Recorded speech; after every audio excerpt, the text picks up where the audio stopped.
fique pra te agradar.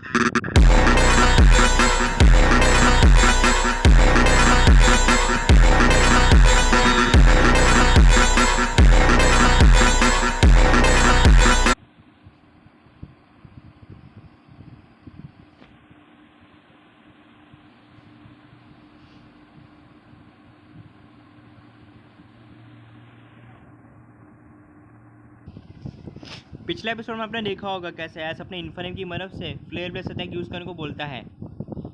इन्फनेम flare bless attack का use कर देता है जो कि सीधा जाके पिकाचू के ऊपर लग जाता है, जिससे पिकाचू एक ही बार में नॉमिनेट हो जाता है। यानी कि पिकाचू एक ही बार में बैटल हार देता है। फिर एस मौके का फायदा उठाते हुए उसके ऊपर पोकेबॉल को थ्रो करता है। फिर एस पोकेबॉल को लेके है ना ओल्डमैन के पास जाता है। ओल्डमैन तभी एस से बोलते हैं, एस कॉन्ग्रेचुलेसन, तुमने है ना अपना 8th शाइनी पोकेमॉन कैच कर लिया। अब तुम्हारे सामने 9th शाइनी पोकेमॉन आने वाला है जिसको तुम्हें कैच करना है। और अब देखिए आगे। फाइनली एस ओल्डमैन तभी एस से बोलते हैं, एस तुम्हें तैयार रहना होगा क्योंकि तुम्हारे सामने एक अगला पोकेमॉन आने वाला है जिसको तुम बिल्कुल भी नहीं हरा सकते। एस बोलते कि वो शाइनी पोकेमॉन कौन सा है ओल्डमैन, मुझे जानना है कि वो 9th शाइनी पोकेमॉन कौन सा है।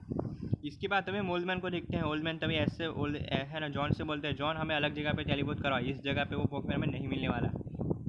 इसके बाद तभी हम जॉन को देखते हैं। जॉन तभी अपनी पोकेबॉल फेंकता है और कहता है कि ठीक है डैड, मैं आपकी बात मानता हूँ। इसके बाद जॉन जैसी पोकेबॉल फेंकता है उसमें से बाहर आता है डार्क आई।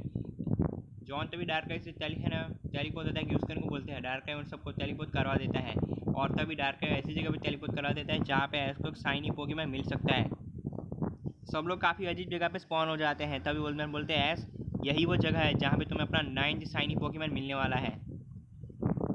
इसके बाद तभी मैच को देखते हैं। ऐस बोलते हैं, यार ये तो बहुत ही अच्छी बात है, अब तो मज़ा आने वाला है, अब वो पोकेमॉन मेरे हाथों से बच के नहीं भाग सकता।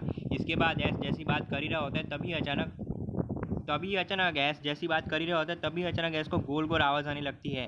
किसी ब्रॉक ऐस बोलते हैं कि ब्रॉक तुम्हें आवाज़ सुनाई दी। तभी ब्रॉक बोलते कैसी आवाज़। तभी ब्रॉक से बोलते कान लगा के सुनने की कोशिश करो। इसके बाद ब्रॉक तभी कान लगा के आवाज़ सुनने की कोशिश करता है तो देख के शौक रहता है। ब्रॉक बोलते हैं ये आवाज़ तो मैंने कहीं सुनी हुई है लेकिन याद नहीं आ रही कहाँ सुनी।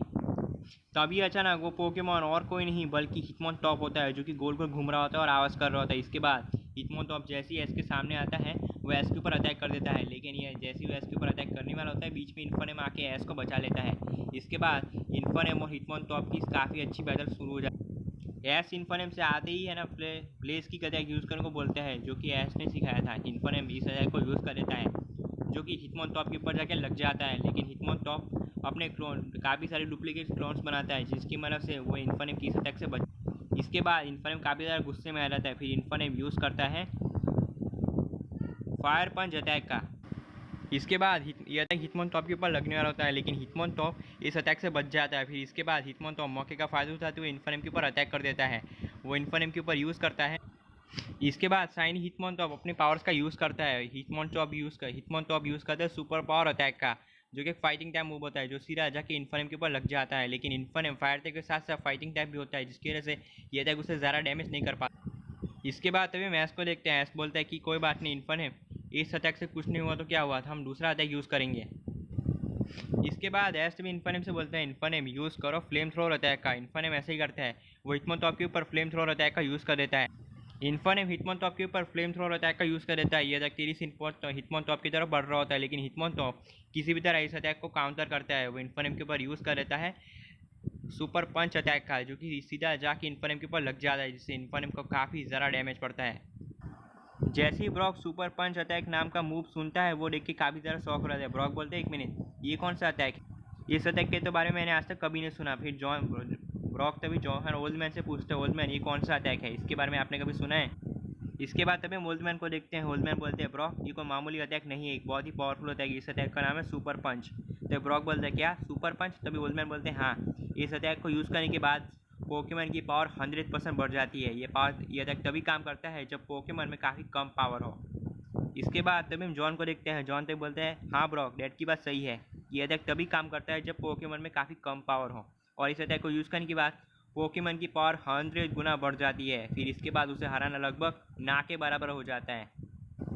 इसके बाद तभी हम ब्रॉक को देखते हैं। ब्रॉक बोलते हैं, इसका मतलब ऐस मुसीबत में है, मुझे उसे जल्दी कुछ ना कुछ तो करना होगा। ब्रॉक तभी ऐसे बोलते हैं, ऐस जल्दी कुछ ना कुछ तो करना होगा। सुपर पंच एक ऐसा अटैक है जिसको यूज़ करने के बाद पोकेमॉन की 100% पावर बढ़ जाएगी और फिर वो किसी भी तरह तुमको डिफीट कर देगा, तुम्हें जल्दी कुछ ना कुछ तो करना।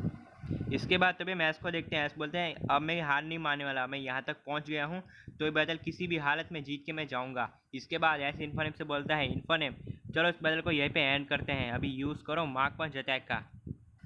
इन्फोनेम ऐसा ही करते हैं। इन्फोनेम दौड़ते हुए हिटमोनटॉप के पास जाता है और उसके ऊपर मार्क पंच अटैक का यूज़ कर देता है, लेकिन हिटमोनटॉप के ऊपर ये अटैक लगने वाला होता है, लेकिन हिटमोनटॉप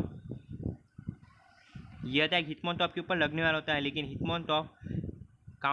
हिटमोनटॉप डीटैक अटैक का यूज़ करता है, जिसकी वजह से वो इस अटैक से बच जाता है। फिर हिटमोनटॉप यूज़ करता है फोकस पंच का, जो कि बहुत ही पावरफुल मूव होता है, जो सीधा जाके इन्फोनेम के पेट पे लगता है, जिससे इन्फोनेम को काफ़ी ज़्यादा डैमेज पड़ता है।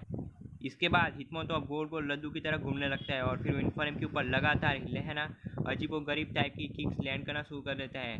वो लो किक अटैक का यूज़ करके इन्फोनेम को डैमेज करना स्टार्ट कर देता है, जिससे इन्फोनेम को काफ़ी डैमेज पड़ता है।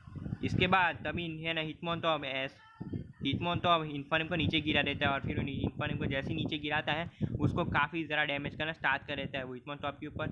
हिटमोनटॉप इन्फोनेम के ऊपर यूज़ करता है हाइपर बीम अटैक का, जो कि इन्फोनेम को डैमेज कर देती है, जिससे इन्फोनेम को काफ़ी डैमेज पड़ता है। इसके बाद इन्फोनेम काफ़ी कोशिश करते हैं कि वो हिटमोनटॉप को हराने, लेकिन हिटमोनटॉप बहुत ही ज़्यादा पावरफुल होता है, वो इन्फोनेम को काफ़ी अच्छी टक्कर दे रहा था। वो इन्फोनेम जैसे पावरफुल पोकेमॉन को भी काफ़ी अच्छी टक्कर। इसके बाद इन्फोनेम उठने की कोशिश करता है। जैसे इन्फोनेम उठने की कोशिश करता है हिटमोनटॉप दोबारा हाइपर बीम अटैक का यूज़ कर देता है, जो कि इन्फोनेम के ऊपर जाके लग जाती है, जिससे इन्फोनेम दोबारा नीचे गिर जाता है। इसके बाद तभी हम इन्फोनेम को देखते हैं। इन्फोनेम काफ़ी ज़्यादा डैमेज ले चुका था, अब उसमें और ताकत नहीं बची थी हिटमोनटॉप से लड़ने की। वहीं पे दूसरी तरफ हम ब्रॉक को देखते हैं, जो कि ऐसे बोलते हैं ऐसे तुम्हें जल्दी कुछ ना कुछ तो करना होगा, नहीं तो हिटमोनटॉप तुम्हारे इन्फोनेम को डिफीट कर देगा। अब इन्फोनेम बहुत ही ज़्यादा घायल हो चुका है, उसमें और ताकत नहीं बची, तो तुम्हें कोई दूसरा ऑप्शन सोचना होगा हिटमोनटॉप को हराने का। इसके बाद तभी मैच को देखते हैं। ऐसे बोलते हैं वो सब तो ठीक है ब्रॉक, लेकिन मैं हिटमोनटॉप को कैसे हराऊँ, वो बहुत ही स्ट्रॉन्ग पोकेमॉन है। तो ब्रॉक बोलता है लेकिन तुम्हें कुछ भी करके हिटमोनटॉप को तो ज़रूर हराना होगा, नहीं तो वो तुम्हारे इन्फोनेम को हरा देगा, फिर तुम क्या करोगे। इसके बाद तुम्हें मोलमैन को देखते हैं। मोलमैन तो भी बोलते हैं ऐस जल्दी कुछ ना कुछ तो करना होगा, नहीं तो इन्फोनेम हार जाएगा। इसके बाद तभी मैच को देखते हैं। ऐस के लिए हमें एक आइडिया आता है और वो तभी इन्फोनेम से बोलते हैं इन्फोनेम जैसा मैं कहता हूँ वैसा ही करो, अपने चारों और सब जगह फ्लेम थ्रोअर अटैक का यूज़ करो। इसके बाद तभी हम इन्फोनेम को देखते हैं। इन्फोनेम ऐसे ही करते हैं, वो अपने चारों ओर फ्लेम थ्रोअर अटैक का यूज़ कर देता है, जिसकी वजह से चारों तरफ उस स्टेडियम में चारों तरफ उस जगह पे धुआं ही धुआं आग ही आग फैल जाती है। आग की वजह से किसी को कुछ दिखाई नहीं दे रहा था। इसके बाद मौके का फ़ायदा उठाते हुए ऐसे में इन्फोनेम से बोलता है इन्फोनेम अब फ्लेयर ब्लेस अटैक का यूज़ करो। इन्फोनेम ऐसा ही करता है। इन्फोनेम फ्लेयर ब्लेस अटैक का यूज़ करने की कोशिश करता है। इन्फोनेम इस अटैक को यूज़ करने के लिए वो हिटमोनटॉप के पास चला जाता है।